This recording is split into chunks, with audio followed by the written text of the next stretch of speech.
Hey, welcome back to my messy workstation. I thought it was time to bring you back in because I've got to finish the second stage of this, and I very rudely never told you what colours we're working on. So rather than me clearing away my messy workstation, I thought I'd leave it here so that you get to see where I am currently, and I don't want waste. So it will do for another one, so apologies. So I mixed up 300 mils worth of resin, which was the Mastercast 1-to-1. Within that, I put in my magic formula, which is the Colour Cottage Super Sparkle White. And why I love that is the glitter goes throughout your resin at different levels, and it doesn't just drop to the bottom. So it just adds, I think, a magic touch to your piece. I used the resin tint for the silver. That's what you saw me putting in when it was silver. So I started off by adding my clear resin with the silver leaf throughout it. Then I poured a little bit of silver, which is the resin tint one that I've just showed you, and a tiny little bit of the casting craft white because I wanted it to feel like snow, but I didn't want to put too much in because casting craft can take over. And then I alternate my colours. So the bottom one was the open blue water, which is the Just For You resin, and that's this one here. So you can see the blue, the resin tint silver, a little bit of the white, and then the silver leaf and the clear with the Colour Cottage Super Sparkle White. And then in here is the fuchsia, focus on it, red, which is from the Decor ROM. Now the interesting thing about this mould is because it has these little grooves, the blue started to bleed into the back. Now I could have cried, I really could, but because it's been sat here resting a little bit, which is what I wanted to do before I came in and added the final thing, you're still seeing the colours through there. So would I have preferred it to be just red? Absolutely. But we shall see where we go. And so it was red, the silver, the white, and the clear with the silver foil. And then here I did a mixture of all the different colours, and so that's run down. Purple, the white's disappeared, and so has the clear, and the green, and then the silver leaf star. So all I'm going to do now is come and add my pure, should I just say clear with the Super Sparkle White on the back, because there's no point adding colour now. It's not going to add any value to it, but it's looking like it will be a good mould. And even though it's firm to touch, it's not cured at all. I just wanted it to get to a stage where I could let it settle, see where it is. I think maybe 100 ml of resin will do this, but I'm a bit worried if I only do 100 ml, then I'm going to have to mix some more. So I'm going to do, I reckon I'm going to do 200 ml because they're quite big pieces towards the end here. So just have some fun, finish it off. I just wanted to show you the colours I'm using. So the red I showed you was the fuchsia, then the purple was the violet, the green was the jade, and everything else I've told you. So everything will be linked in my description, and I can't wait to finish this and see the end result because it's starting to feel a lot like Christmas. Anyway, I'm Sharon, I digress. Let's get on with this.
I thought I was filming, but I wasn't, and I went to stop filming and realised that I had to press it. So I've just removed this from this mould here. It was a little bit tedious to remove the mould, only because it's got all these little bits. So I turned it upside down and pulled it out slowly, and it came away. The mould is all in one piece, so I will be able to reuse that again. I'll just make sure I give that a clean off. So it's either now going to go back into my tubs until next year, or if anybody wants me to custom make one, I can do that. You just need to let me know. And it did come out, as I say, in one place. But remember, thumbs up, subscribe, share, comments, always welcome. Remember to check out my Etsy store if you're a supporter or want to be an owner of some of my art. There might be some little treasures there that you want to purchase. Or join my Facebook group and showcase some of your artistic creations with the rest of the art community. Really appreciate that. But let me take you in the show. I'll just show you that. The mould came out all in one piece. All products and everything will be in my description. So the back, pretty much as you would have seen it, it's come out really well. There's just a little label there which is user error on my part, but everywhere else it's held up beautifully and it's strong here. I'm just going to make sure that I go around and remove tiny little edges or drips there, which will come out. So I'll just have to get my little nail file and sort that out. But like I said, this one's for me, so it's all right. It's got a hole there, but I'm contemplating putting a string, but it does freestand. But let's bring it in and give you a little flyover. So I'm hoping that this will do its justice for you with how beautiful it is and sparkly. So clear star with a lot of the silver leaf through there, and then we come through and they're beautiful color graduation. I love some of these effects that you've got there.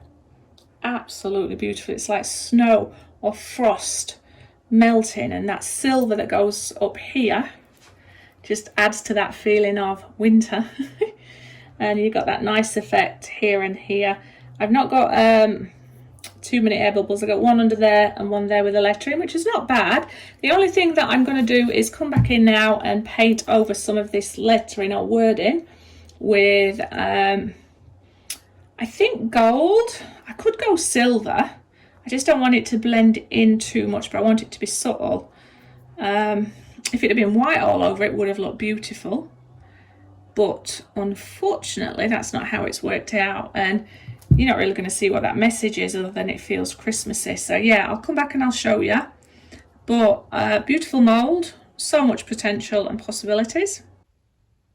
I am hoping I am going to be able to film this without my nails singing coming through the video, but I have added a nice little, I think, red glitter bow, and I've added my embellishments.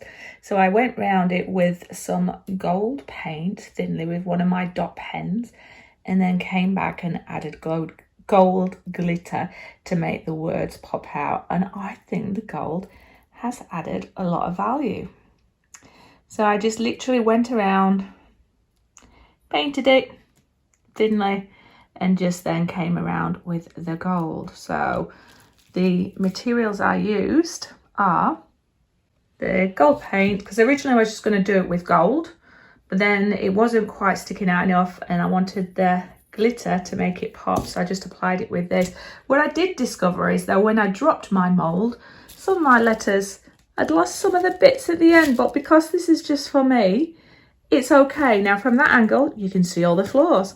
From that angle, not so much, and that's the way it's going to be hanging off my wall. But I think this is a fun project. I mean, it spins around, so much detail, and I think that's why the glitter works at the front, because there is glitter all around there. And yeah, I'm going to hang this proudly on my wall. And when I was creating it and just adding that little bit of glitter, it's when I think the magic and the feeling of Christmas started. Anyway, thumbs up, subscribe, share, comments are always welcome. Remember to visit my Etsy store. There might be some treasures there. Oops. Treasures there that you enjoy. Also, join my Facebook group to show any kind of crafts that you do with the rest of us. We'd love to see and be inspired, and hopefully we'll inspire you. Come back and visit me again, and remember, hit that bell if you've not been getting notifications of me. But I hope wherever you are, the magic of Christmas within your creative process is coming through, and I will see you in the next video. Much love. Bye.